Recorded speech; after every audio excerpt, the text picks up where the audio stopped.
बिस्मिल्लाहिर्रहमानिर्रहीम। लाखों दरूद पाक हज़रत मोहम्मद सल्लल्लाहु अलैहि वसल्लम और आप सल्लल्लाहु अलैहि वसल्लम की आल पर। अस्सलामु अलैकुम। मेरा नाम इफ्तिखार अहमद है और आप मेरा यूट्यूब चैनल नॉलेज देख रहे हैं। सुल्तान सलाहुद्दीन अयूबी ने यरूशलेम कैसे फ़तह किया, इस सिलसिले में आज की वीडियो का उन्वान है यरूशलेम पर सलेबियों के हमले। यरूशलेम के बारे में दोनों तरफ के जज्बात की रोशनी में किसी के लिए भी पीछे हटना आसान नहीं था, लेकिन अगले एक साल में दोनों की पोजीशन में काफ़ी नरमी आ चुकी थी। कुछ रोज़ तक दोनों तरफ से पैगाम आते रहे, जिसके बाद सुल्तान के भाई सैफुद्दीन ने अपने ख़ास उमरा की मीटिंग बुलाकर रिचर्ड शेरदिल की सुलह के लिए बुनियादी तजवीज़ उनके सामने रखी, जिसके मुताबिक सैफुद्दीन रिचर्ड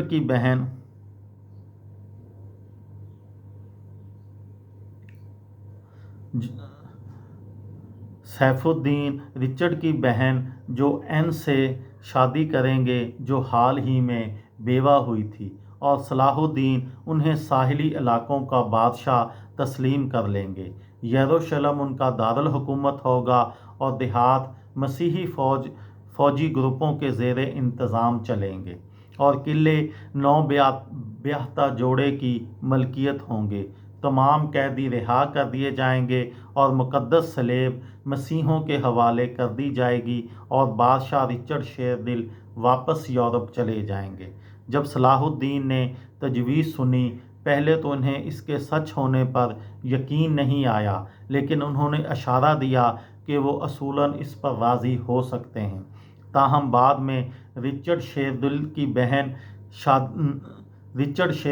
बहन की शादी का मामला दीगर सलेबियों की तरफ से एतराज़ के बाद पापाए रोम के सामने रख दिया गया। उन्होंने कहा, अगर पापाए रोम ने मना कर दिया तो अपनी नौजवान भतीजी की शादी सैफुद्दीन से कर सकते हैं और इसके लिए उनको किसी की इजाज़त की ज़रूरत नहीं। खबर आने पर सलेबी यरूशलेम पर हमला के लिए तैयार हैं। मुसलमान भी जंगी हालत में आ गए।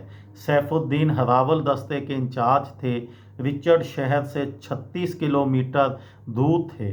शहर की तरफ जाने वाले रास्ते पर सफ़र आसान नहीं था, लेकिन तारीख बताती है कि इस दौरान भी उसे सियासी और निजी वाक़यात जारी थे, जिनका क़यादत पर बोझ पड़ सकता था। सुल्तान के एक कज़न का दमिश्क में इंतकाल हो गया और बहाउद्दीन लिखते हैं कि सुल्तान को उसका बहुत गम था।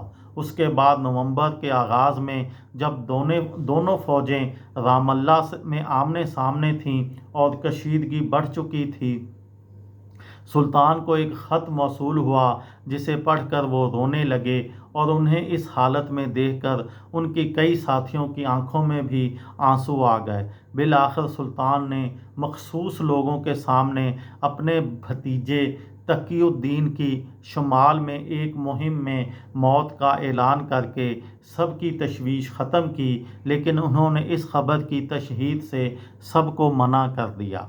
इस दौरान सफ़ाती मुलाकातें जारी थीं। सैफुद्दीन और रिचर्ड की नवंबर में दोस्ताना माहौल में एक मुलाकात हुई। दोनों तरफ से बड़े बड़े खैमे नस्ब किए गए और तहाइफ और ख़ास तौर पर तैयार किए गए पकवानों के तबादले हुए। सैफुद्दीन की तरफ से 7 कीमती ऊँट और एक खैमा तोहफे में दिया गया। रिचर्ड शेरदिल ने मुसलमानों की मौसीकी सुनने की ख्वाहिश का इजहार किया तो सैफुद्दीन ने खातून को तलब किया, जिसने हारप बजाया, जिसे बहुत पसंद किया गया। दोनों बज़ाहिर एक दूसरे से मिलकर खुश थे, लेकिन दोनों तरफ के कातब इन दोनों रहनुमाओं की नीयत के बारे में शक का इजहार कर रहे थे। बादशाह रिचर्ड शेरदिल ने सैफुद्दीन के सामने एक बार सलाहुद्दीन से मुलाकात की ख्वाहिश जाहिर की और जब सलाहुद्दीन तक ये दावतनामा पहुंचा तो उन्होंने फिर ये कहकर मना कर दिया कि बादशाह बग़ैर किसी मुआहदे के नहीं मिलते। अयूबी खुश मजाजी एक बार मसीही कैंप में खौफ का बायस बन रही थी। सुल्तान सफाती गंजल में एक और उलझाव का इजाफा उसी रात रिचर्ड की तरफ से नई तजावीज़ की आमद थी। मौरख़ीन के मुताबिक रिचर्ड शेरदिल ने लिखा, अगर सैफुद्दीन साहिली इलाके ले लेते हैं तो उनके और रिचर्ड के दरमियान किसी तनाज़े की सूरत में सलाहुद्दीन मुनसिफ का किरदार अदा कर सकते हैं। ये ज़रूरी है कि यरूशलेम में हमारा भी कुछ कंट्रोल हो। मेरा मकसद है कि आप इस तरह इलाके तकसीम करें कि सैफुद्दीन पर मुसलमानों और मुझ पर फ़रंगियों की तरफ से कोई तनकीद की गुंजाइश ना निकले।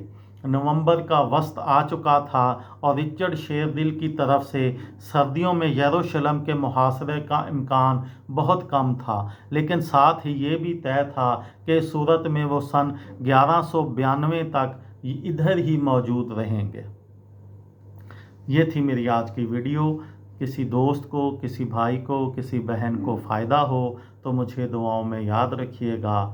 दिल दिल पाकिस्तान, जान जान पाकिस्तान। अस्सलाम वालेकुम।